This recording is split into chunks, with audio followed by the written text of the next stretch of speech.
दोस्तों, कैसे हैं आप? आई होप कि आप सब अच्छे होंगे। दोस्तों, स्वागत है आपका आपके यूट्यूब चैनल सुपर टीच में। आज की इस वीडियो में हम जिन विषयों पे प्रश्न देखने वाले हैं वो विषय हैं computer, Hindi, English, math, reasoning, science तो और सामान्य ज्ञान। इन विषयों के जो है प्रश्न हम लगभग हर एक विषय के प्रश्न जो हैं 30 थ्रू 35 तक ऐसे डिस्कस करेंगे और समय रहा तो और ज़्यादा भी प्रश्न हर एक विषय के हो जाएंगे। चलिए देखते हैं एक एक करके। कंप्यूटर के पहले प्रश्न देखेंगे यहाँ पे। पहला प्रश्न है DOS अर्थात डॉस में इंटरनल कमांड कौन सी है, बताना है। ऑप्शंस दिए गए हैं CLS RD अलेबल, ऑप्शन बी है DIR रैन ए सिस्टम, थर्ड है टाइम टाइप और DIR, फोर्थ है डेल डिस्क कॉपी या लेबल। आंसर होगा ऑप्शन नंबर थर्ड। यहाँ पे जो इसका इंटरनल कमांड है जो डॉस का वो है टाइम टाइप और DIR। आपको बता दें कि जो भी प्रश्न हम जैसे अभी डॉस के हमने प्रश्न देखे तो आपको करना ये है कि डॉस के जितने भी प्रश्न बन सकते हैं आपको थोड़ा सर्च करना है डॉस और उससे संबंधित सारे प्रश्न जो हैं आपको देख लेनी है एक बार। इंटरनल कमांड हो गया, एक्सटर्नल कमांड हो गया, सारी चीज़ें। नेक्स्ट क्वेश्चन है फॉरेन कुंजी अर्थात शून्य हो सकती है। फॉरेन कुंजी ऑप्शंस दिए गए हैं। क्या फॉरेन कुंजी शून्य हो सकती है, क्या सही है या डाटा पर निर्भर करता है? तो आंसर हो जाएगा दोनों ही। मतलब ये एक तो सही है, फॉरेन कुंजी शून्य हो सकती है, नल हो सकती है, और ये डाटा पर भी निर्भर करता है। तो आंसर होगा उपयुक्त दोनों। अगला प्रश्न है एक वर्कशीट का डिफ़ॉल्ट हेडर बताएं। ऑप्शंस दिए गए हैं यूजर नेम, डेट और टाइम, सीट, टैब नेम और इनमें से कोई नहीं। तो पूछा जा रहा है एक वर्कशीट का डिफ़ॉल्ट हेडर, तो आंसर होगा ये तीनों ही नहीं है, इनमें से कोई नहीं। अगला प्रश्न है CD रोम का पूरा नाम बताएं। CD रोम का पूरा नाम होता है, पहले ऑप्शन देख लें एक एक करके। पहला ऑप्शन है compact data read only memory, compact disc read only memory, computer data read only memory या फिर copyright data read only memory. तो आंसर हो जाएगा CD रोम का full form compact disc read only memory. Option number second जो है यहाँ पे सही आंसर हो जाएगा इसका। नेक्स्ट क्वेश्चन है जीबी का पूरा नाम क्या है। आंसर हो गया, ऑप्शन देख लें गीगाबाइट्स, गीगाबिट, गीगा बिलियंस या गीगा बाइनरी। तो आंसर हो जाएगा giga bytes, option number second. अगला प्रश्न है कीबोर्ड के जिन बटनों पर F1 F2 आदि लिखा होता है उनको क्या कहते हैं, मतलब कौन सी कुंजी कहते हैं? ऑप्शंस दिए गए हैं फंक्शन कुंजी, न्यूमेरिक कुंजी, टाइपराइटर कुंजी या फिर स्पेशल कुंजी। आंसर हो जाएगा ऑप्शन फर्स्ट फंक्शन कुंजी, जिसमें F1 से लेकर F9 तक लिखा होता है उससे उनको कहते हैं फंक्शन कुंजी। अगला प्रश्न है ईथरनेट में कौन सी टोपोलॉजी का उपयोग होता है? ऑप्शंस दिए गए हैं बस topology, ring topology, tree topology या फिर मैश टोपोलॉजी। आंसर होगा बस टोपोलॉजी। ईथरनेट में जिस टोपोलॉजी का उपयोग होता है वो है बस टोपोलॉजी। अगला प्रश्न है कंट्रोल+I शॉर्टकट कुंजी का MS वर्ड में क्या उपयोग होता है? पूछा जा रहा है कंट्रोल+I का। तो कंट्रोल+I का यूज होता है फ्रेंड्स चयनित टेक्स्ट को इटैलिक प्रारूप में लिखने के लिए। इटैलिक प्रारूप पता है, ऐसे जो चीज़ें लिखी जाती है जैसे ऐसा सीधा ना लिख के ऐसे। नेक्स्ट क्वेश्चन है आपके कंप्यूटर पर MySQL का उपयोग करने के लिए आपको आवश्यकता होगी। ऑप्शन हैं पर्ल, PHP या जावा, ऑप्शन बी है ब्राउज़र, C FTP या टेलनेट, और 4 है डेटाबेस को उपयोग करने के लिए कुछ क्या लिखे हैं प्रोग्राम्स, है ना, तो क्लाइंट प्रोग्राम्स। ऑप्शंस दिए गए हैं, ये ऑप्शन हमने देखा। इसका जो आंसर होगा ऑप्शन नंबर फोर्थ ही होगा, डेटाबेस का उपयोग करने के लिए कुछ क्लाइंट प्रोग्राम आंसर होगा इसका। प्रश्न अगला है वर्ड प्रोसेसिंग, इलेक्ट्रॉनिक स्प्रेडशीट, डेटालेस और ग्राफिक्स प्रोग्राम को एक शीर्षक के अंतर्गत रखा गया। ऑप्शंस है browsing program, operating system, application software या फिर डेटा एंड इन्फॉर्मेशन। आंसर होगा ऑप्शन नंबर थर्ड, इनको रखा गया एप्लीकेशन सॉफ्टवेयर के अंतर्गत। अगला प्रश्न है GUI का फुल फॉर्म बताएं। ऑप्शंस दिए गए हैं graphical user interface, greater user interface, graphical union interface या फिर ग्राफिकल यूजर इंटरेस्ट। आंसर हो जाएगा यहाँ पे ऑप्शन नंबर फर्स्ट, GUI का फुल फॉर्म है ग्राफिकल यूजर इंटरफेस। अगला प्रश्न है एक प्रोग्राम जो उच्च स्तर भाषा का मशीन भाषा में अनुवाद करता है वो क्या कहलाता है? जो मतलब हाई लेवल लैंग्वेज को मशीन लैंग्वेज में परिवर्तित करता है, तो वो कहलाएगा, ऑप्शंस दिए गए हैं कंपाइलर, इंटरप्रेटर, लिंकर या असेंबलर। तो आंसर होगा कंपाइलर, वह कहलाएगा कंपाइलर। अगला प्रश्न है एड्रेस रेजोल्यूशन प्रोटोकॉल प्रोग्राम प्रयोग किया जाता है किस लिए, बताना है। ऑप्शंस दिए गए हैं DNS से IP पता ढूंढना, सेकंड है डिफ़ॉल्ट गेटवे का IP पता ढूंढना, थर्ड है IP पते से मेल खाता IP पता ढूंढना, फोर्थ है IP पते से मेल खाता मैक पता ढूंढना। आंसर हो जाएगा ऑप्शन नंबर 4 यहाँ पे आईपी पते से मेल खाता मेक पता ढूंढना। अगला प्रश्न है इंग्लिश का। तो पहला इसमें से जो प्रश्न है इंग्लिश विषय में बताना है, fill in the blank with the correct article from the option given below. इस सेंटेंस में कौन सा आर्टिकल आएगा वो बताना है। ब्लैंक दिया गया है, book which I want is not available. A and the article या फिर कोई आर्टिकल नहीं। यहाँ पे लगेगा जो आर्टिकल है वो है the book which I want is not available. अगला प्रश्न है, out of the given option choose the one which is the correct indirect speech of the sentence given below. तो the teacher said to me you have not done your work well. इसका indirect speech बनाना है आपको। तो यहाँ पे सबसे पहले the teacher said to me का हो जाएगा द टीचर टोल्ड मी, इसके बाद दैट लग जाएगा जो कि सब में लगा है। फिर you have not done your work well, तो you have not done work लिखा है, हैव की जगह हो जाएगा हैड। ठीक है, तो अब हैड वाले ऑप्शन देखने हैं कितने हैं। तो जो नहीं है उनको आप हटा दें, इसमें हैव है ये हटा दें, इसमें है इसको हटा दें। अब या तो ये हो सकता है या तो ये हो सकता है। अब दोनों में देखें, I had not done my work well इसमें लिखा है, इसमें लिखा I had not been doing my work well. तो जो आंसर सही होगा वो होगा ऑप्शन नंबर पहला, थर्ड फॉर्म ही रहेगा, I had not done my work well. ठीक है, अगला प्रश्न है, out of the 4 option given below choose the one with the correct meanings of the items. दिया है अ पीस ऑफ केक, इसका करेक्ट मीनिंग बताना है। ऑप्शन देख लें एक एक करके। तो वन पीस ऑफ केक का मतलब हो जाएगा something that is very easy to complete. Next है, out of the given option which best express the meaning of the given proverb. दिया है two wrongs done don't make a right. ठीक, यहाँ पे जो इसका आंसर हो जाएगा वो होगा option number 4, it is not acceptable to do something bad to someone just because they did something bad to you first. Next question है, out of the given 4 word one is spelled incorrectly, find the word that is incorrectly। इसे बताना है इसमें से कौन किसकी spelling गलत है। इंडिपेंडेंट दिया गया है, इग्नोरेंस दिया गया है, रिसिटेबल और इंटेलिजेंस। तो आंसर हो जाएगा ऑप्शन नंबर 3 क्योंकि इसी की स्पेलिंग जो है इनकरेक्ट है। नेक्स्ट क्वेश्चन है, fill in the blanks with the word given in the bracket along with the correct prefix out of the given 4 options। दिया है sentence, the governor has denied making proper use of the state money. Answer कौन सा prefix लगेगा, इम, I R, इन या फिर dish. तो answer होगा ऑप्शन नंबर फर्स्ट, इम लगेगा, इम प्रॉपर। नेक्स्ट है, a sentence with an underlined word is given below, find the word which is most similar in meaning to the underlined word। sentence, the scarcity of water in the small town in destroying the livelihood of most of the farmers। Options दिए गए हैं, shortage, abundant, axis, a problem, axis problem. तो यहाँ पे जो इसका answer हो जाएगा वो हो जाएगा shortage, the shortage of water in the small town. तो आंसर होगा ऑप्शन नंबर पहला।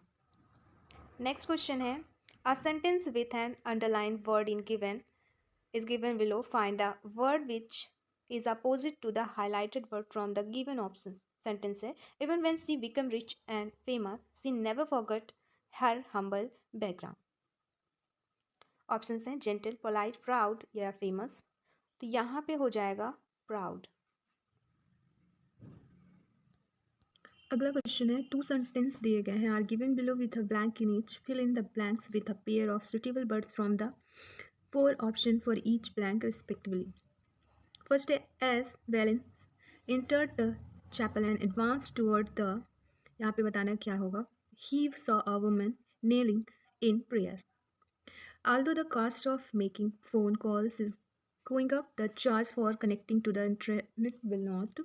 यहाँ पे मतलब क्या लगेगा इन्हें बताना है, अल्टर या अल्टर।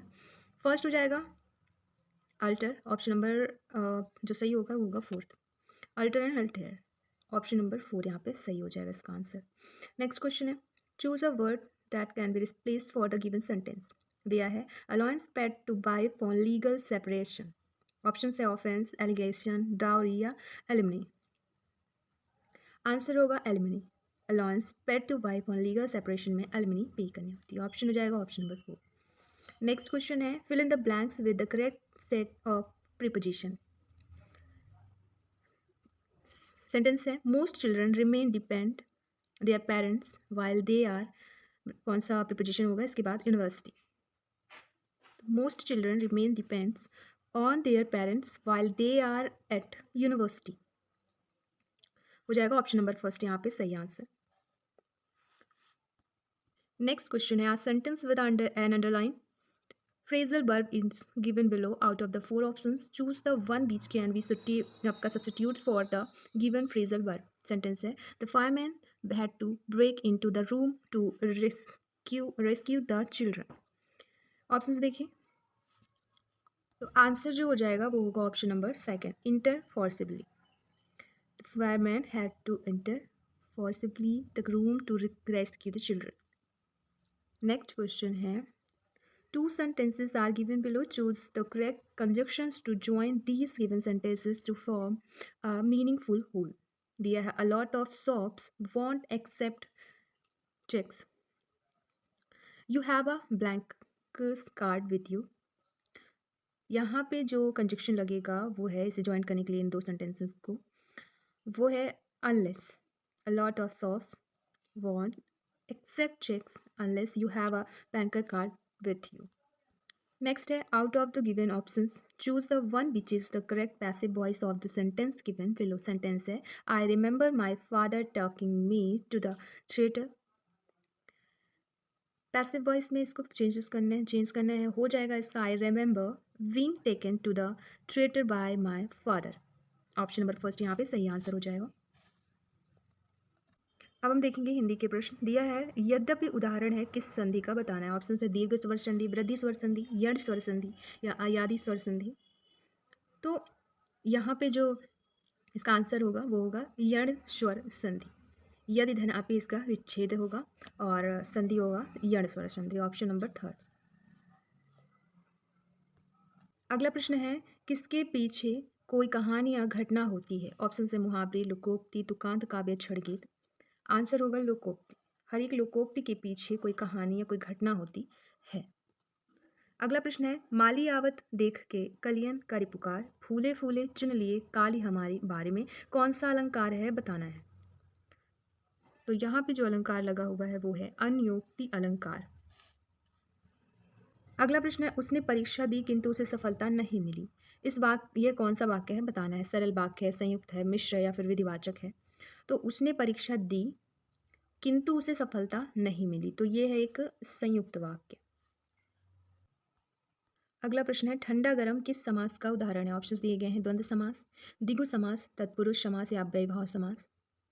आंसर हो जाएगा ऑप्शन नंबर पहला द्वंद्व समास। अगला प्रश्न है छंदों या गीत का क्रम बदल देने पर भाव स्पष्ट करने में असुविधा नहीं होती, किस में बताना है। मुक्तक काव्य में, आख्यान गीत में, खंड काव्य में या भी चंपू में।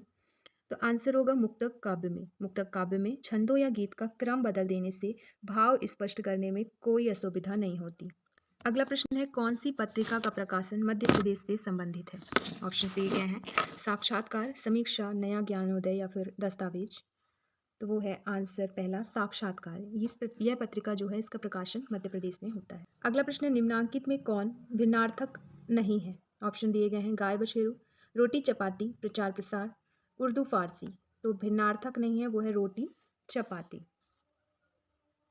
क्योंकि इन दोनों का ही अर्थ एक ही है, अलग अलग नहीं है। अगला प्रश्न दिया गया है विश्व में सर्वाधिक बोली जाने वाली भाषाओं का क्रम क्या है। तो विश्व में सर्वाधिक बोली जाने वाली भाषाओं का क्रम है चीनी, अंग्रेजी और फिर हिंदी। ऑप्शन नंबर पहला। अगला प्रश्न है किस छंद के प्रत्येक चरण में 16 और 12 यति के साथ कुल 28 मात्राएं होती हैं। तो इनमें से 28 मात्राएं होती हैं हरिगीतिका में। अगला प्रश्न है जुगुप्सा किस रस का स्थायी भाव है। ऑप्शंस दिए गए हैं भयानक रस, अद्भुत रस, भक्ति रस या बीभत्स रस। आंसर है बीभत्स रस। अगला प्रश्न है आहा जिंदगी पत्रिका क्या है। कौन सी पत्रिका है, साप्ताहिक है, पाक्षिक है, मासिक है, त्रैमासिक है। तो आहा जिंदगी पत्रिका जो है वो है एक मासिक पत्रिका।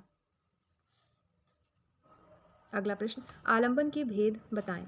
आश्रय और उद्दीपन, आश्रय या विश्रय, नायक और नायिका या फिर आश्रय और संचारी भाव। तो आलंबन के दो भेद हैं, आश्रय और विषय। अगला प्रश्न है, तथागत से आशय बताएं। तथागत से किसे संबोधित किया जाता है? ऑप्शंस दिए गए हैं, गौतम बुद्ध, महावीर स्वामी, शुद्धोधन या आचार्य चारवाक। तो आंसर होगा यहाँ पे गौतम बुद्ध, इन्हें कहा जाता है तथागत गौतम बुद्ध।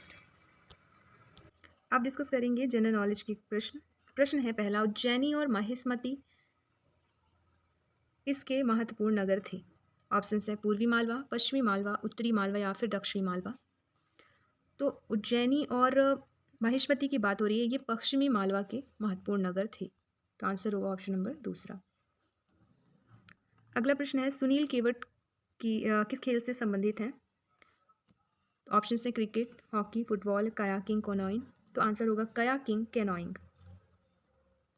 अगला प्रश्न, रानी दुर्गावती संग्रहालय किस नगर में स्थित है?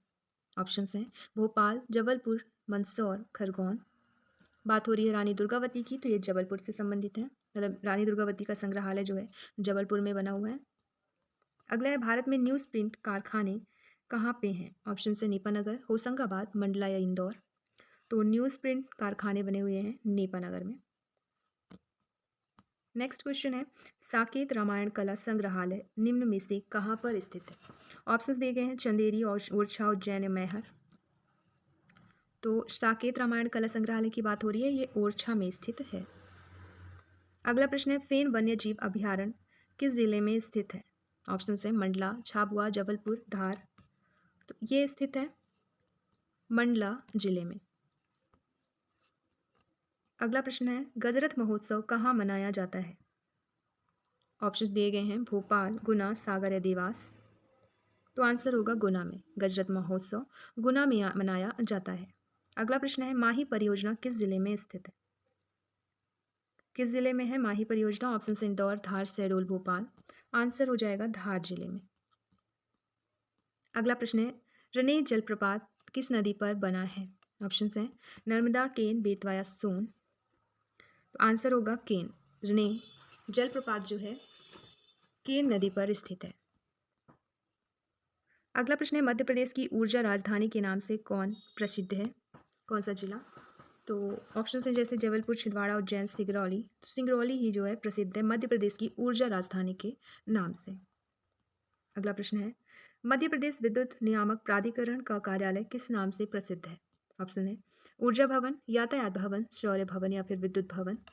आंसर होगा ऊर्जा भवन। मध्य प्रदेश विद्युत नियामक प्राधिकरण का कार्यालय ऊर्जा भवन के नाम से प्रसिद्ध है। नेक्स्ट क्वेश्चन है, निम्न में से कौन सा नगर राष्ट्रीय राजमार्ग 3 पर स्थित नहीं है? ऑप्शन है इंदौर, शिवपुरी, झांसी या ग्वालियर। तो झांसी, झांसी जो है राष्ट्रीय राजमार्ग 3 पर स्थित नहीं है। अगला प्रश्न है, कौन सा शहर मध्य प्रदेश की मैग्नीज राजधानी के रूप में प्रसिद्ध है? ऑप्शन है बालाघाट, सिंगरौली, सीधी या फिर अनूपपुर। आंसर हो जाएगा बालाघाट। मध्य प्रदेश की मैग्नीज राजधानी के रूप में प्रसिद्ध है बालाघाट जिला। अगला प्रश्न, मध्य प्रदेश में सर्वप्रथम मसाला पार्क कहाँ स्थापित किया गया? ऑप्शन है विदिशा, भोपाल, छिंदवाड़ा या फिर रायसेन। आंसर हो जाएगा छिंदवाड़ा में। मसाला पार्क जो है सबसे पहले छिंदवाड़ा जिले में स्थापित किया गया। अगला प्रश्न है, मध्य प्रदेश के प्रथम लोकायुक्त कौन थे? तो प्रथम लोकायुक्त थे PV Dixit, option number second.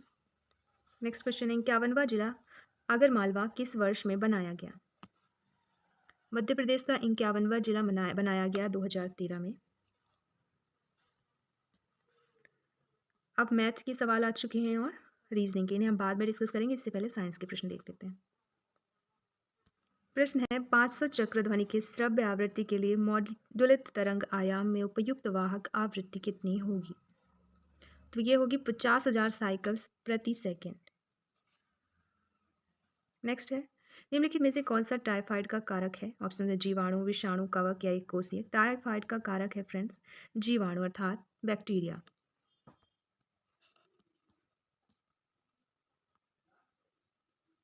अगला प्रश्न है, वास्तविक जलोढ़ भित्ति में रंध्र पाए जाते हैं ऑप्शन है ऊपरी अधिचरण पर, निचली अधिचरण पर, किसी भी सतह पर नहीं, या फिर दोनों सतहों पर उपस्थित। तो आंसर होगा किसी भी सतह पर नहीं। जो वास्तविक जलोद्भिद होते हैं उनमें रंध्र किसी भी सतह पर नहीं पाए जाते।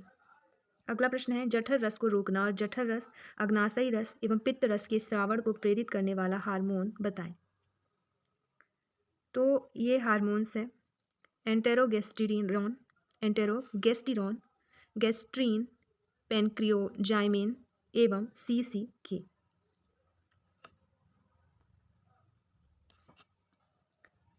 अगला प्रश्न है भारत के किस राज्य में सबसे ज़्यादा सिल्क उत्पादन होता है? तो ये होता है कर्नाटक में।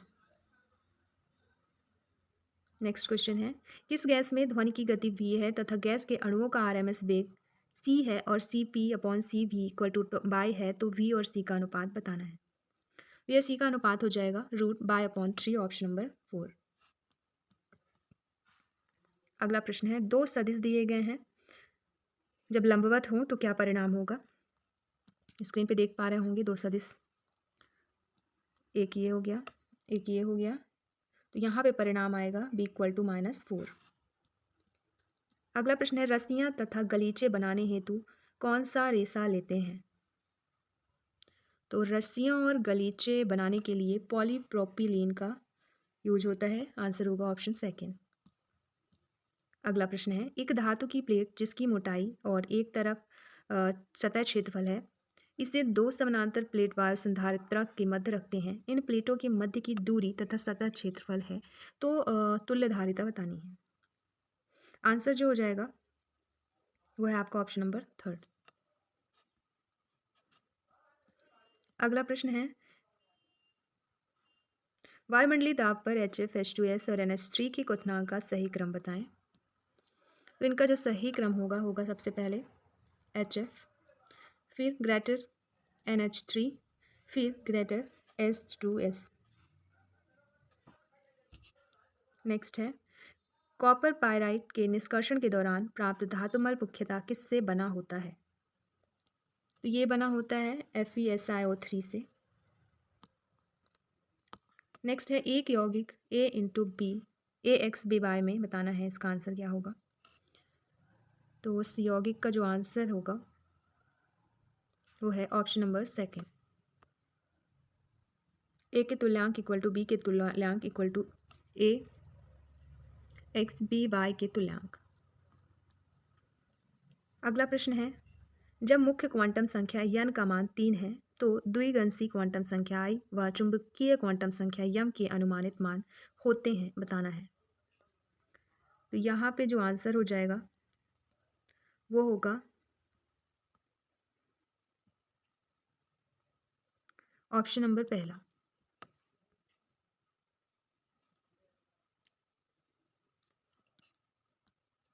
अगला प्रश्न है पृथ्वी की सतह पर एक वस्तु पड़ी है और मान लो कि अचानक पृथ्वी की आकर्षण क्षमता कम हो जाती है या खत्म हो जाती है, तो वस्तु का भार जो हो जाएगा वो 0 हो जाएगा।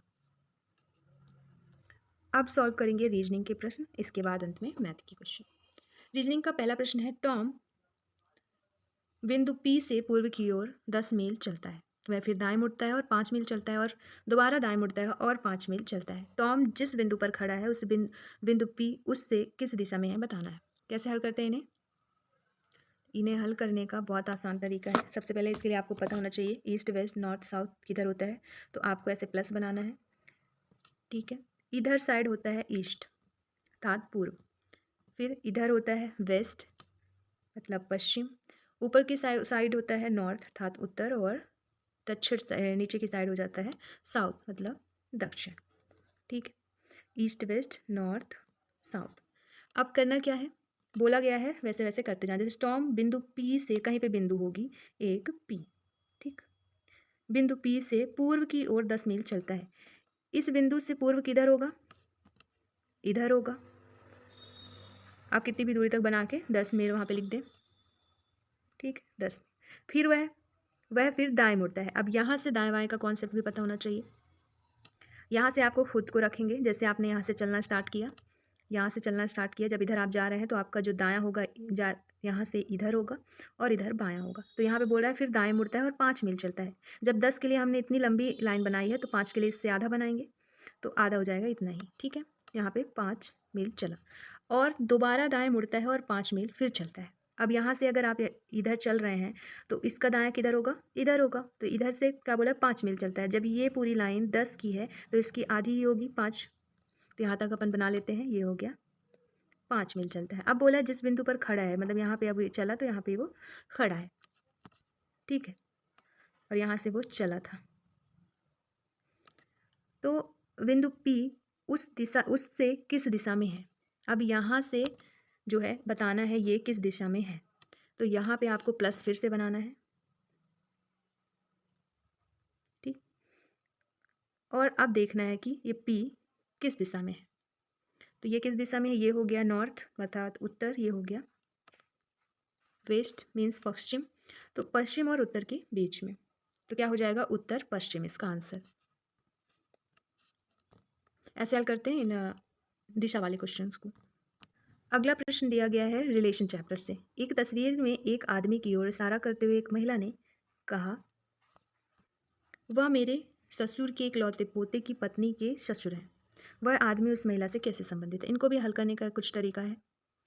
जैसे सबसे ऊपर इनको सॉल्व करने के लिए हम रखते हैं दादा दादी नाना नानी को, इसके बाद माता पिता चाचा चाची बुआ मौसी इन सबको, फिर खुद को, और फिर खुद से छोटे नाती पोते को। 4 स्टेप में इन्हें सॉल्व करना होता है। जैसे जैसे कहा गया वैसे करेंगे। एक तस्वीर है, मान लेते हैं एक ये तस्वीर हो गई।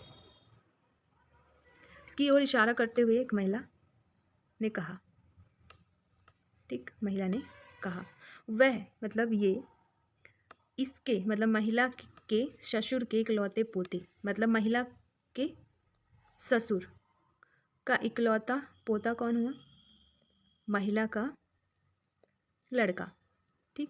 अब पोते की पत्नी मतलब महिला की बहू, अब उसके ससुर मतलब बहू के ससुर मतलब महिला के पति। अब वही चीज़ पूछ रहा है कि वह पति हैं, ठीक है। तो महिला मतलब पोते की पत्नी के ससुर हैं। तो और इधर से हमने जब देखा कि बोला जा रहा है कि मेरे ससुर के इकलौते पोते मतलब मेरे लड़के की पत्नी मतलब मेरी बहू के ससुर मतलब मेरे पति, अर्थात वह आदमी उस महिला से कैसे संबंधित है। वो आदमी संबंधित है कैसे, महिला के पति के रूप में। तो आंसर हो जाएगा पति इसका आंसर।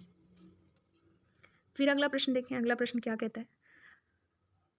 अगला प्रश्न दिया गया निम्नलिखित प्रश्न में से दिए गए विकल्पों में से उस विकल्प को चुनिए जो अन्य 3 विकल्पों से भिन्न है। 4 ऑप्शंस दिए गए हैं, कोई ना कोई रूप में 3 जो होंगे एक समान होंगे और एक अलग होगा। दिया है विवेक, नैतिकता, आचरण और भार।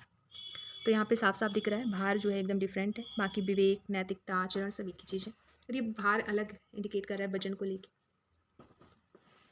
नेक्स्ट क्वेश्चन है, फिर तीसरा से रिलेटेड क्वेश्चन है जो हमने फर्स्ट में सॉल्व किया था। शुभम 15 किलोमीटर पूर्व की ओर यात्रा करता है।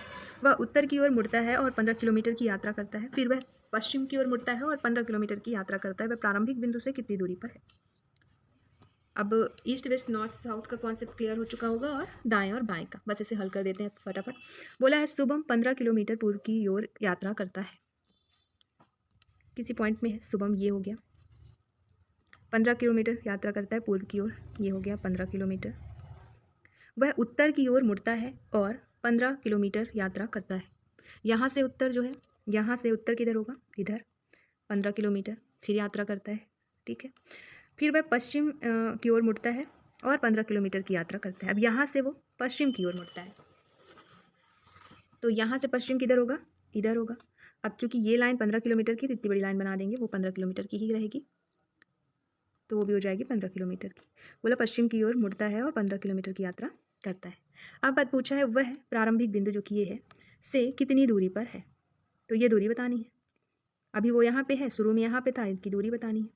तो जब ये लाइन 15 किलोमीटर की है तो सेम ये लाइन भी 15 किलोमीटर की ही होगी, तो आंसर हो जाएगा 15 किलोमीटर। ऑप्शन नंबर पहला यहाँ पे उत्तर हो जाएगा। 15 किलोमीटर की दूरी पर है वह प्रारंभिक बिंदु से। अब अगला प्रश्न है, नीचे दी गई जानकारी को ध्यानपूर्वक पढ़ें और नीचे दिए गए प्रश्न का उत्तर दें। ये भी इजी है, रिलेशन इसमें वो करना पड़ता है, देखना पड़ता है।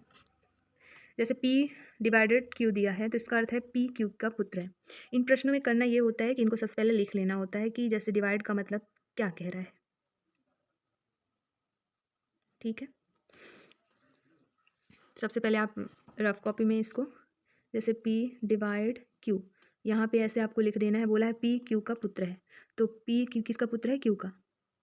क्यू का ऐसे आप लिख लें, पुत्र यहाँ पे है कौन, पी। ऐसे दूसरे वाले का पी मल्टीप्लाई क्यू दिया है, तो इसका अर्थ क्या दिया है कि पी क्यू की बहन है, तो पी लिख लें बहन है क्यू की।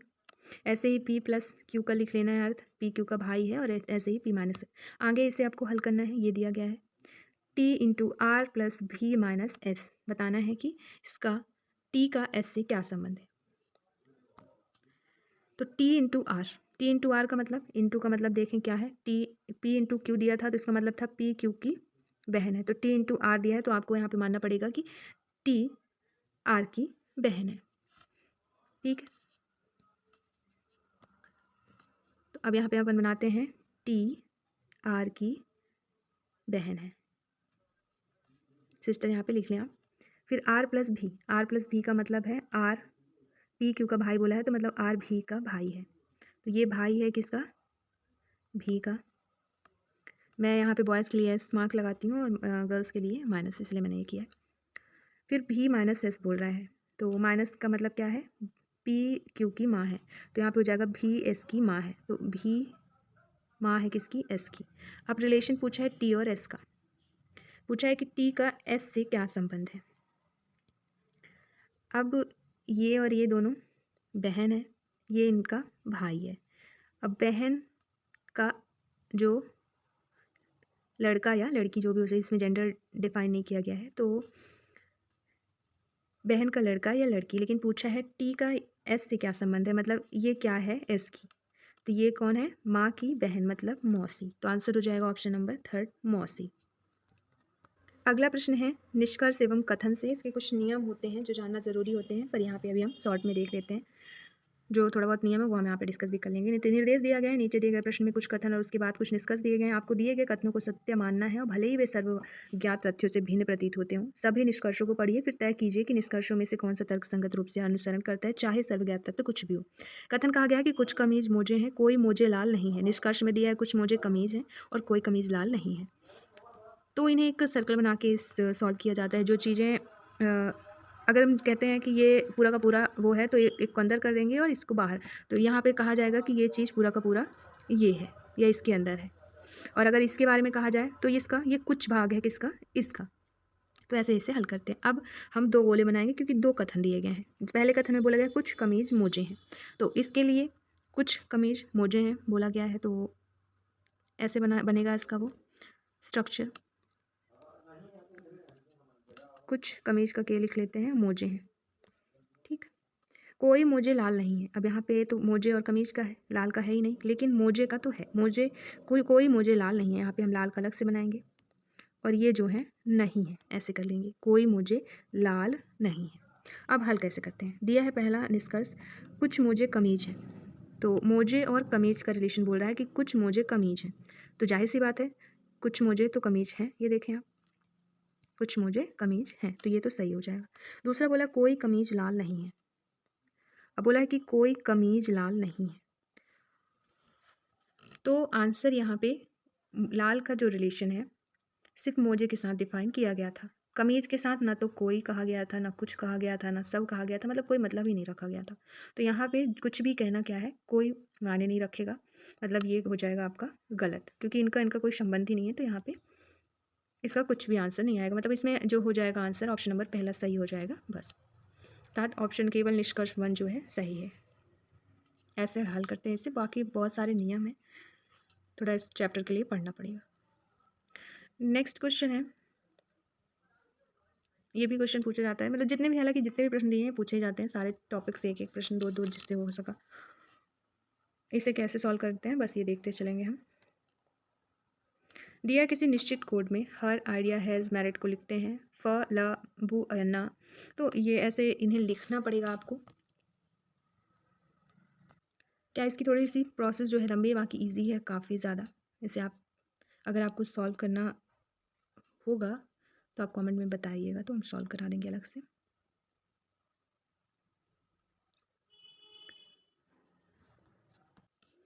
अगला प्रश्न है 1 2 3 4 5 क्रमांकित 5 किताबों में से प्रत्येक का भार अलग अलग है। किताब 1 किताब संख्या 5 से भारी है, मतलब हल्की और भारी का कॉन्सेप्ट का क्वेश्चन है यहाँ पे।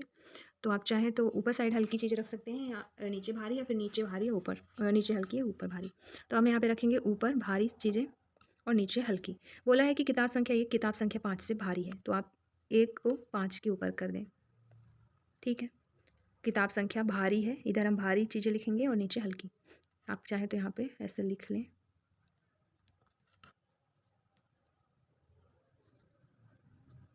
इधर भारी। आगे बोला किताब संख्या 3 से हल्की। बोला है कि किताब संख्या 1 जो है किताब संख्या 5 से भारी है, लेकिन 3 से हल्की, मतलब 3 जो है भारी है ना। आगे है किताब संख्या 4 किताब 3 से भारी है। अब 3 से भी भारी है किताब संख्या 4, तो यहाँ लिखेंगे, लेकिन किताब संख्या 2 से हल्की है। पर ये जो 4 है ना, ये हल्की है 2 से भी। आगे कुछ दिया है नहीं दिया, क्वेश्चन पूछा है। अब इतने 5 संख्याएं 5 किताबें दी गई थी, तो 5 का हमने रिलेशन यहाँ पे कनेक्ट कर लिया। ठीक है, अब देखो सबसे भारी और सबसे हल्की किताब पूछा है। नीचे हमने क्या रखा था, सबसे हल्की किताबें, और ऊपर सबसे भारी। तो आंसर हो जाएगा सबसे भारी किताब है किताब नंबर 2, और सबसे हल्की है किताब नंबर 5। तो आंसर होगा ऑप्शन नंबर 4। अगला प्रश्न दिया गया, निम्नलिखित प्रश्न में दिए गए विकल्पों में संबंधित अक्षर शब्द संख्या को चुनें। जैसे टेलीविजन का संबंध दिया है प्रसारण से, तो रेडियो का बताना है आपको। टेलीविजन संबंधित है, टेलीविजन में प्रसारण होता है, तो यहाँ पे रेडियो में भी ब्रॉडकास्ट अर्थात प्रसारण होता है। आंसर हो जाएगा यहाँ पे भी प्रसारण। अगला प्रश्न दिया गया है, किसी निश्चित कोड में बास्केट को लिखते हैं ये और इसको लिखते हैं ये, ऐसे इसे आपको कनेक्ट करना है, क्या होगा। ऐसे प्रश्न को कैसे हल करते हैं। बास्केट को अगर बोला गया है कि ये लिखते हैं, इसको ये लिखते हैं, तो यहाँ पे ऐसी ही चीज़ें दी गई होंगी जो इसमें और इसमें होंगी। कहने का मतलब यहाँ पे जो क्वेश्चन पूछा गया उसमें पहला अक्षर है, पहला एस, तो यहाँ इन दोनों में से किसी में एस आपको दिख रहा होगा, दिख रहा है ये एस। किस नंबर पे, थर्ड नंबर पे। तो बास्केट को क्या लिखते हैं, ये लिखते हैं, तो इसके थर्ड नंबर में जो होगा वो हो जाएगा एस का मतलब। तो एस थर्ड में है, यहाँ पे थर्ड में क्या है 3, तो पहला आपका आंसर हो जाएगा 3। फिर के कहाँ पे है, एस के बाद के है, तो यहाँ पे 3 के बाद जो होगा वो हो जाएगा। ऐसे ही आई किस में है, इसमें है तीसरे नंबर पे, तो यहाँ पे तीसरे नंबर में हो जाएगा हैस्ट, तो ये हो जाएगा। फिर है आर का जो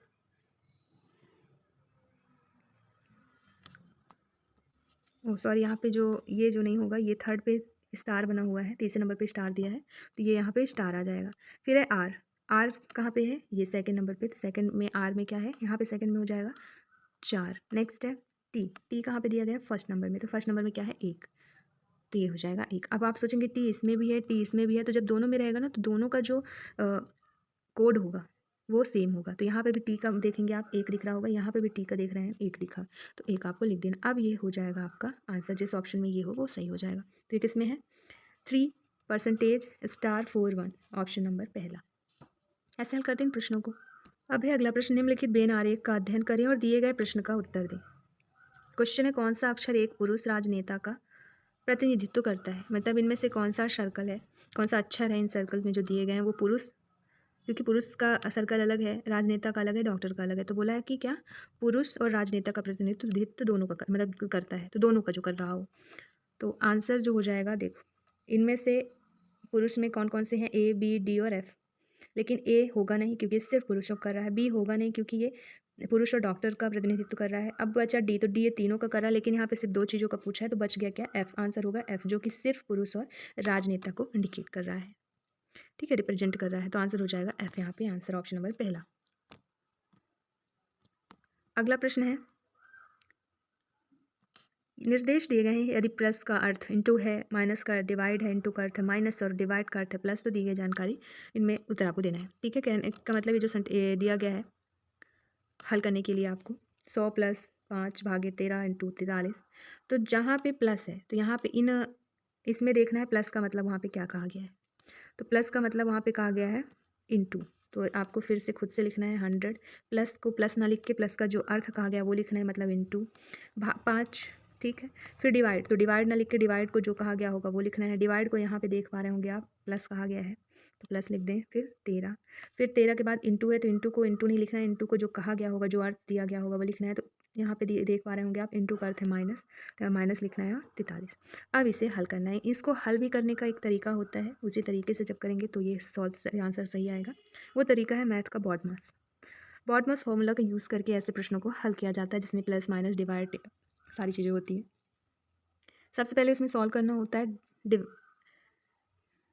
डिवीज़न, है ना। सबसे पहले भाग देना होता है, इसमें भाग है नहीं है। इसके बाद मल्टीप्लाई तो है तो सबसे पहले इसे आप सॉल्व करेंगे। 100 इंटू 5 तो ये हो जाएगा 500।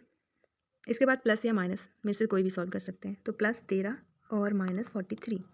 प्लस 13 कर दें इसमें तो 513 हो जाएगा, माइनस 43 कर दें, आपका आंसर आ जाएगा। आंसर होगा 470, ऑप्शन नंबर सेकेंड। ठीक है, ऐसे हल करते हैं इन प्रश्नों को। अगला प्रश्न दिया गया है, A B P Y Q Y और जेड एक पंक्ति में बैठे हुए हैं। पी और क्यू दो छोर पर हैं, ए और जेड केंद्र में है, बाई पी के दाईं ओर। बताना है बी के बाईं ओर तीसरा कौन है। ठीक है, ऐसे प्रश्नों को कैसे हल करते हैं। एक पंक्ति, आपको पंक्ति जो है हॉरिजेंटल वे पे खींचनी है। ये हो गई हॉरिजेंटल पंक्ति। ठीक है, जितने लोगों का नाम दिया है उतने लाइनें खींच लेनी है। जैसे 1 2 3 4 5 6 6,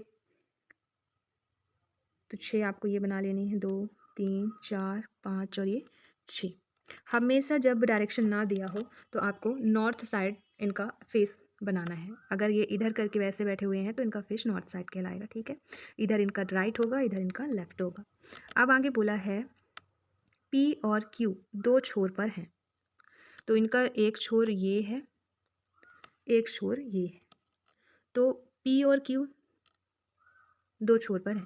अब या तो पी यहाँ पे बैठ सकता है या यहाँ पे, या तो क्यू यहाँ पे बैठ सकता है या पे यहाँ पे। तो चाहे तो आप दो लाइन बना लें, एक में पी को इधर बैठा दें, क्यू को इधर, एक में क्यू को इधर, पी को इधर। ठीक है, हल करने का तरीका है वो, दो बना लें जल्दी और हल हो जाएगा। फिर है ए और जेड केंद्र में है। केंद्र इसका कौन सा हुआ, अभी कितने बचे हुए हैं, 1 2 3 4। तो ए और जेड की बात हो रही है, तो या तो ए यहाँ पे होगा इन दोनों जगह पे, मतलब दोनों में से एक में, या तो जेड। तो एक जगह ए होगा, एक जगह जेड।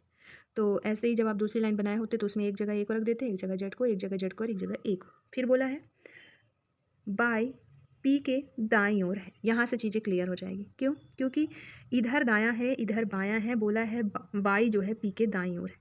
अगर हम पी यहाँ पे रखते हैं तो हमको पी का दायां मिल जाएगा, लेकिन अगर हम पी को यहाँ रखते हैं तो इसका दायां तो इधर है, इधर तो कोई बैठा ही नहीं है, तो गलत हो जाएगा। कहने का मतलब यहाँ पे क्यू आ जाएगा। आपका अब सही हो जाएगा कि यहाँ पे फर्स्ट जो चीज़ें कही गई थी पी और क्यू, तो यहाँ पे आएगा क्यू, यहाँ पे आएगा पी। पी के दाईं ओर बिठाना है किसको, वाई को, तो पी का दायां इधर है तो यहाँ पे आ जाएगा वाई, और यहाँ पे ए और वो ए जेड, और बचा कौन है बी, तो यहाँ पे हो जाएगा आपका बी, और यहाँ ए या जेड में से कोई भी आ जाएगा। बोला है कि बी के बाईं ओर तीसरा कौन है। अब बी का इधर दायां होगा इधर बायां होगा, बाईं ओर तीसरा पूछा है तो ये 1 2 3, तीसरे में कौन है, बी के बाईं ओर बाई, तो आंसर हो जाएगा बाई यहाँ पे। ऐसे हल करते हैं इन प्रश्नों को। अगला प्रश्न है, निम्नलिखित में से कौन सा एक लीप वर्ष नहीं है। लीप वर्ष है नहीं है ये कैसे पता चलेगा आपको, तो इसका भी एक तरीका है कि किसी भी ईयर में आपको 4 से डिवाइड करना है। अगर वो पूरी तरह कट जा रहा है मतलब वो लीप वर्ष है, और अगर नहीं कट रहा है मतलब वो लीप वर्ष नहीं है। अब 4 ही से क्यों डिवाइड करते हैं, क्यों, क्योंकि लीप वर्ष 4 वर्ष बाद आता है। ठीक है, इसलिए 4 से डिवाइड करते हैं। तो अब देखें, आप डिवाइड कर करके देख लें। 2032 क्या है, 4 से डिवाइड है, 4 पंचे 20, 4 अठे 32 है, मतलब ये लीप ईयर है। पूछा है कौन सा नहीं है बताना, ठीक है, तो ये तो है। और 2042 ये नहीं कट रहा है, यही हो जाएगा आपका आंसर। बाकी ये भी कट जाएगा, ये भी कट जाएगा, आंसर होगा 2042 जो कि एक लीप वर्ष नहीं है। ठीक है, अब हम देखेंगे मैथ के प्रश्न। तो इसे हल कैसे करेंगे वो देखेंगे। 20%, 50% और 10% की तीन क्रमागत छूटों के बराबर एक छूट ज्ञात करना है। इनसे हल करते हैं। मान लीजिए हमारी वस्तु है 100 रुपये की। 100 रुपये में पहला है छूट 20% का। तो जब हम 100 रुपये में 20% का छूट देंगे तो लिखेंगे कैसे, 100 इंटू, एक मिनट,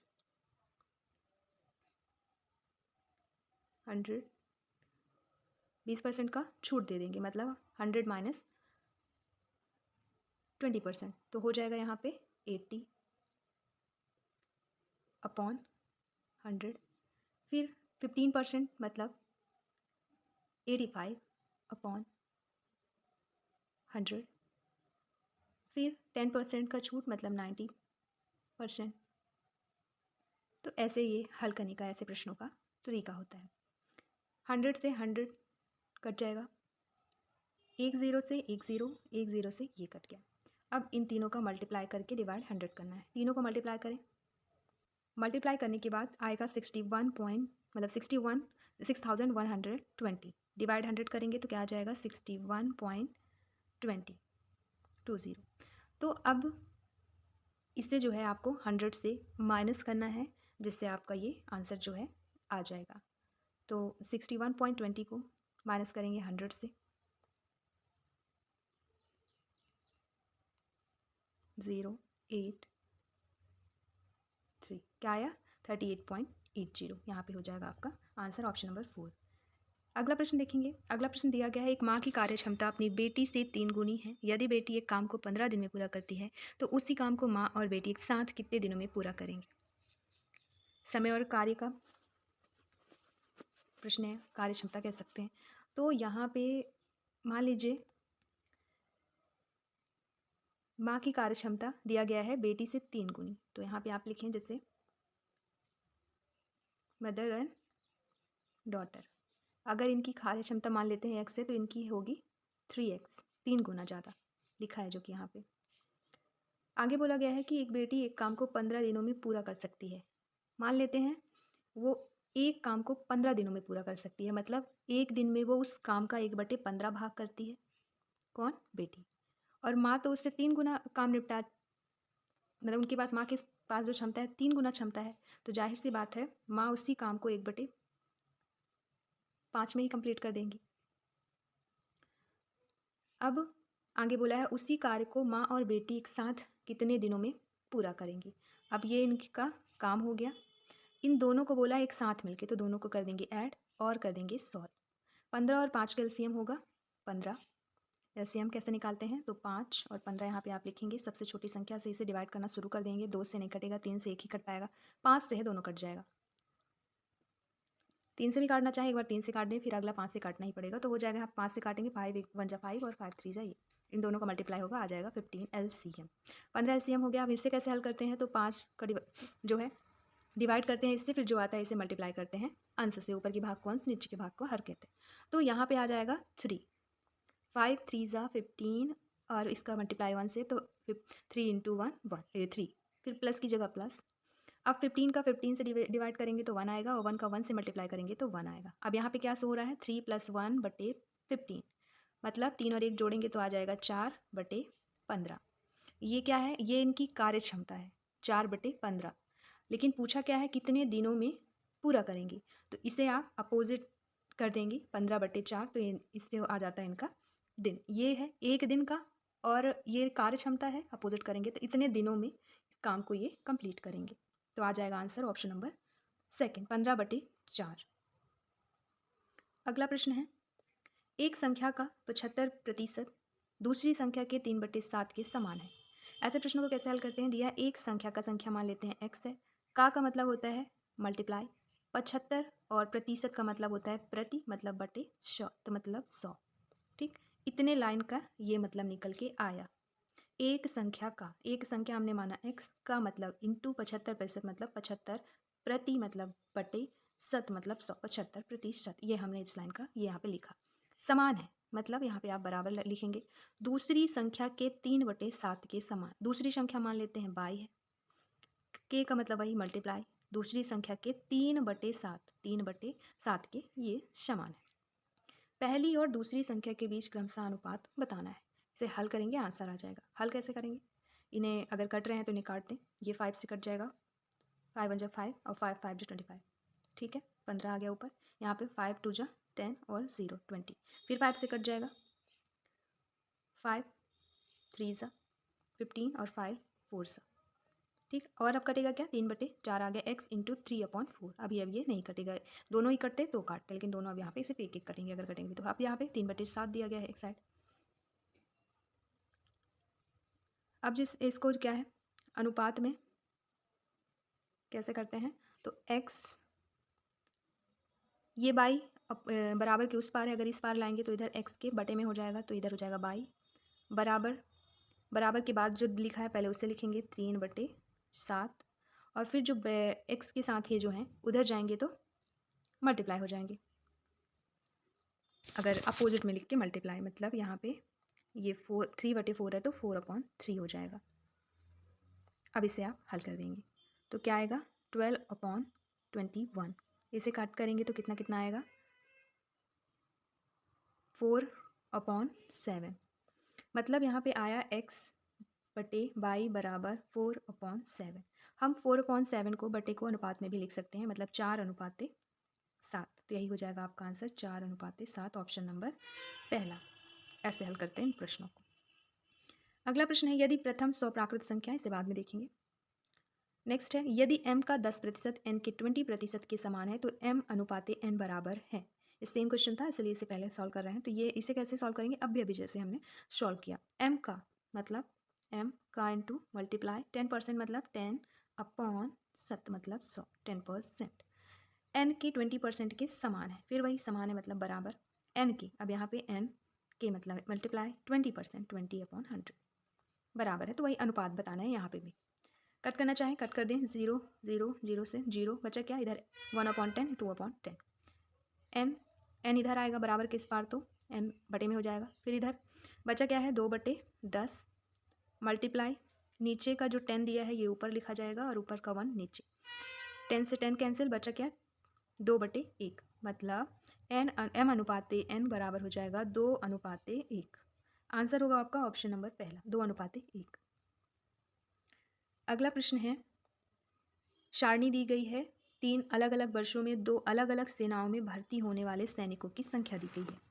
प्रश्न है ये है कि 2008 में थल सेना में और 2006 में तटरक्षक में भर्ती होने वाले सैनिकों की संख्या के बीच अनुपात ही बताना है इसमें भी। ठीक है, अब ये है थल सेना और ये रहे तटरक्षक। ईयर थल सेना में 2008 का चाहिए, थल सेना के दिया है कि वर्ष 2008 में थल सेना में, तो 2008 में थल सेना में कितना दिया है 6500, लिख लें आप 6500। और 2006 में तटरक्षक, तो ये हो गया 2006 और तटरक्षक का कितना 1300। अनुपात बताना है मतलब आप यहीं पे अनुपात लगा दें 1300 लिख लें। अनुपात का मतलब डिवाइड ही होता है। अब इसे जो दो जीरो कट जाएगा आपस में, कट कर दें। अब बच्चा क्या 65/13, इसे भी काट दें अगर कट रहा है तो ये कट जाएगा 13 इन 1 ज़ा 13 और 13 5 ज़ा 65। तो आंसर क्या आया 5/1। ऑप्शन नंबर 4 यहाँ पे आपका आंसर हो जाएगा। ठीक है, अगला प्रश्न दिया गया है किसका साधारण ब्याज और चक्रवृद्धि ब्याज का। तो जब भी ये चक्रवृद्धि ब्याज और साधारण ब्याज का अंतर दिया गया हो या फिर ना दिया गया हो, लेकिन जब ये अंतर वाले प्रश्न पूछे जाते हैं तो इसके लिए एक नियम होता है।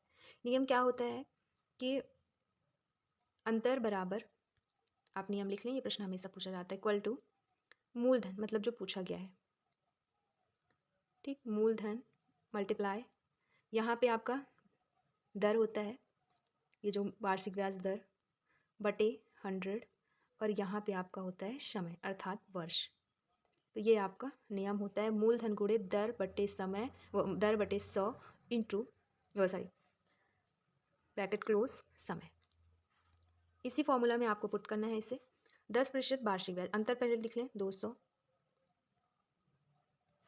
मूलधन दिया नहीं है तो यहाँ पे मूलधन लिख लें, मल्टीप्लाई 10 है ना 10% ब्याज और 2 वर्ष।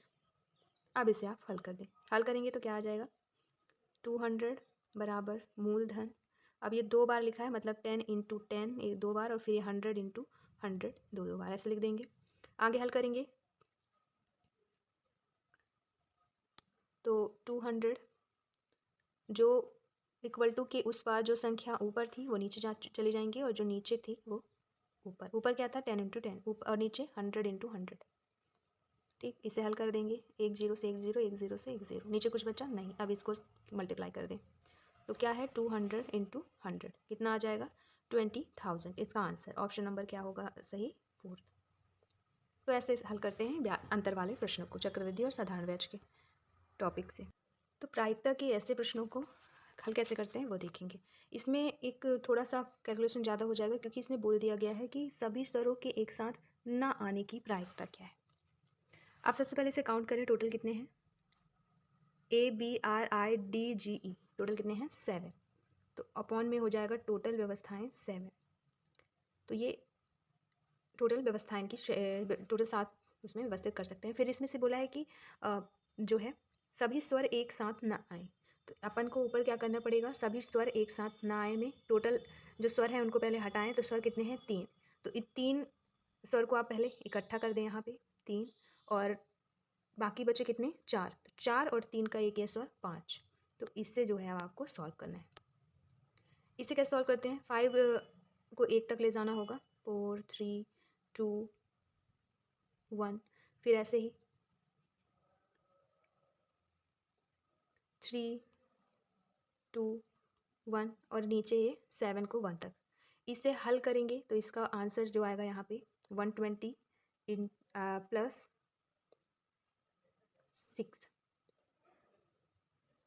ये इंटू होगा, प्लस नहीं होगा, सब मल्टीप्लाई होते हैं आपस में, मिस्टेक हो गया था। 6, ठीक है। तो ये हो जाएगा 720, और नीचे पूरा हल करेंगे तो आ जाएगा 5040। अब आगे क्या करना है? 5040 में 720 माइनस करना होगा। क्यों? क्योंकि इसमें जो है 2 कंडीशन शामिल हैं। एक तो स्वर इकट्ठा है और पूरे उसमें, लेकिन आपको चाहिए कि सभी स्वर एक साथ ना आए। माइनस करेंगे, आएगा कितना? 4320 अपॉन में 5040। इसे हल करेंगे तो आपका आंसर आ जाएगा 6/7, जो कि इसका आंसर है इस क्वेश्चन का। अब अगला प्रश्न है किसका? औसत का। औसत चैप्टर का प्रश्न कह रहा है 11 संख्याओं का औसत 36 है, जबकि उनमें से 9 का औसत 34 है।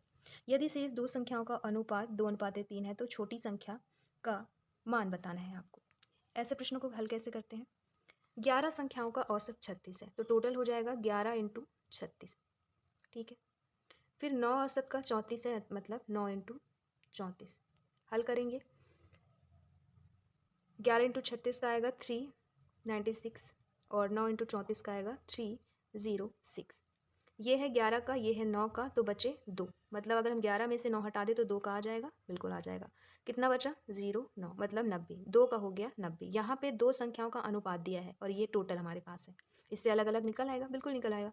हमारे पास टोटल है, इनका अनुपात दिया है 2:3। अब पूछा है कि छोटी संख्या, तो 2 और 3 में छोटी क्या है? 2 है। तो हमें करना ये होता है 90 में किसका? 2 का निकालना है, छोटी संख्या का निकालना है। तो 2 का बटे इन दोनों का अनुपात था 2:3, तो इन दोनों का टोटल कितना हो जाएगा? 2 और 3 5, तो बटे में 5। हल कर देंगे, आंसर आ जाएगा 36, ऑप्शन नंबर पहला। तो यहाँ पे प्रॉफिट एंड लॉस के क्वेश्चंस हैं ये। जैसे इसमें दिया है एक व्यक्ति को 20 मीटर कपड़ा बेचने पर 4 मीटर कपड़े के विक्रय मूल्य के बराबर लाभ प्राप्त होता है, लाभ प्रतिशत बताएं।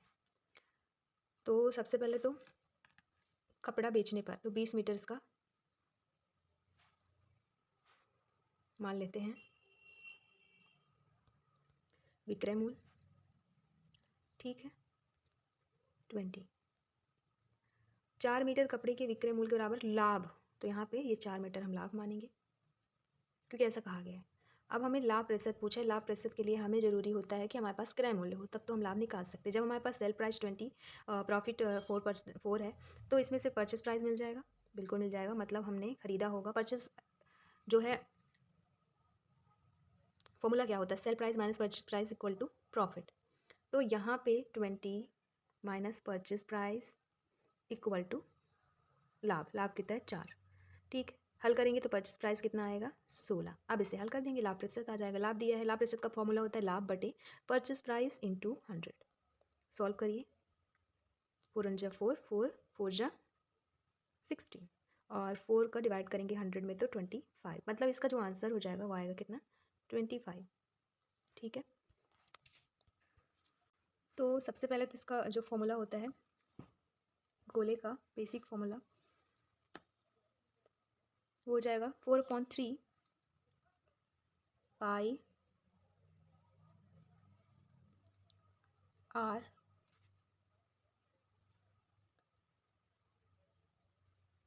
क्यूब।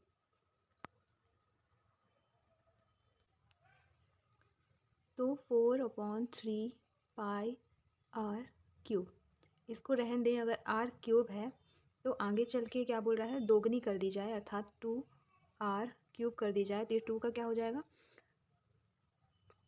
8r cube. अब बोला है कि आयतन में प्रतिशत वृद्धि बताएं, तो ये 8r क्यूब है और स्टार्टिंग में था 1r क्यूब, मतलब कुछ नहीं लिखा, मतलब 1r क्यूब। 1 से 8 हुआ है तो कितने वृद्धि हुई है 7 की, 7r क्यूब की। प्रतिशत में बताएं तो यहाँ पे हो जाएगा 7 का प्रतिशत में वृद्धि करने के लिए, बताने के लिए 700 हो जाएगा। आंसर होगा ऑप्शन नंबर सेकेंड। तो यहाँ पे जो है औसतन चाल हो गया 45 किलोमीटर और निश्चित दूरी है 40 मिनट। तो मिनट को आपको अपॉन 60 करना होगा, किलोमीटर प्रति घंटे में है क्योंकि 45। तो ये है चाल और ये है दूरी, जो समय। तो यहाँ से आपको दूरी निकल के आएगी। दूरी बराबर क्या हो जाएगा, चाल बराबर अगर दूरी बटे समय होता है तो दूरी बराबर हो जाएगा चाल इंटू समय, मतलब 45 इंटू समय कितना है 40 अपॉन 60 मिनट। इसे सॉल्व करेंगे, 45 इंटू 2/3 सॉल्व करेंगे आ जाएगा 30। ठीक है, तो नई जो मतलब दूरी जो हुई वो कितनी आ गई 30। अब दूरी कितनी आई 30। अब आगे दिया है यदि दूरी को 30 मिनट में तय करना हो और एक दूरी हमारे पास वो सही समय, दूरी को 30 मिनट एक हमारे पास समय दिया गया है, हमारी दूरी आ गई 30। तो 30 और चाल बताना है, चाल बराबर होता क्या है दूरी बटे समय। तो ये हो गया 30 दूरी जो हमने निकाला अभी, दूरी बटे समय, समय क्या है 30, तो 30 अपॉन 60 करना होगा क्योंकि ये किलोमीटर प्रति आवर में था। तो अब इसे हल करेंगे तो 30 इंटू 60 ऊपर चला जाएगा, 30 नीचे आ जाएगा, कट करेंगे 30 कैंसिल, 60 आपका आ जाएगा चाल। यहाँ पे answer option number third 60 kilometre चाल।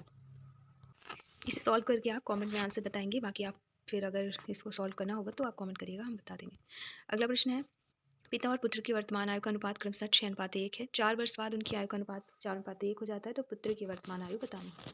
अब पिता और पुत्र की वर्तमान आयु का अनुपात दिया गया है कितना 6:1, तो 6x मान लें और 1x मान लें। ठीक है, 4 वर्ष बाद उनकी आयु का अनुपात 4:1 हो जाएगा, प्लस 4 वर्ष मतलब दोनों में 4 ऐड होगा, कितना हो जाता है तो 4:1 हो जाता है, 1 हो जाएगा।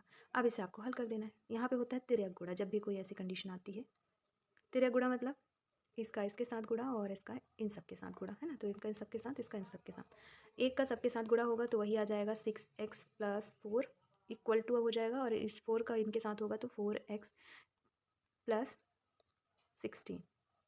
ठीक है, अब x और x वाले एक साइड कर देंगे और नंबर वाले एक साइड, 6x, और जब ये 4x इधर आएगा तो माइनस हो जाएगा।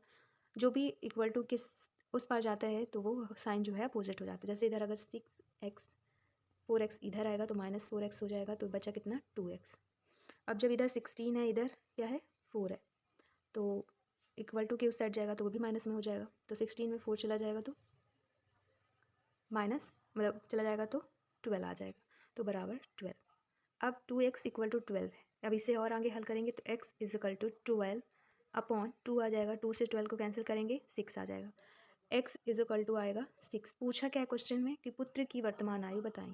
यहाँ पे पुत्र की वर्तमान आयु 6 आएगी, क्योंकि पुत्र को हमने माना था x और पिता को, क्योंकि यहाँ पे दिया ही गया है पिता और पुत्र का अनुपात, मतलब पिता का 6x और पुत्र का 1x, तो 1x = 6 यहाँ पे आंसर हो जाएगा। तो ये थे आज के प्रश्न पूरे विषयों के, जो कि आज के एग्ज़ाम के लिए काफ़ी महत्वपूर्ण हो जाते हैं। बाकी कोई भी डाउट हो आप क्वेश्चन कमेंट में पूछ सकते हैं। बाकी 1-2 प्रश्न जो रह गए हैं उन्हें आप खुद ही सॉल्व करने की कोशिश करें। बाकी फिर हम अगर नहीं हो पा रहा है उस सॉल्व तो फिर हम उसे नेक्स्ट वीडियो में बता देंगे। मिलते हैं अगली वीडियो में, तब तक के लिए धन्यवाद। अगर चैनल पर नए हैं तो सब्सक्राइब ज़रूर कर लें। वीडियो देखने के लिए आपका बहुत बहुत शुक्रिया।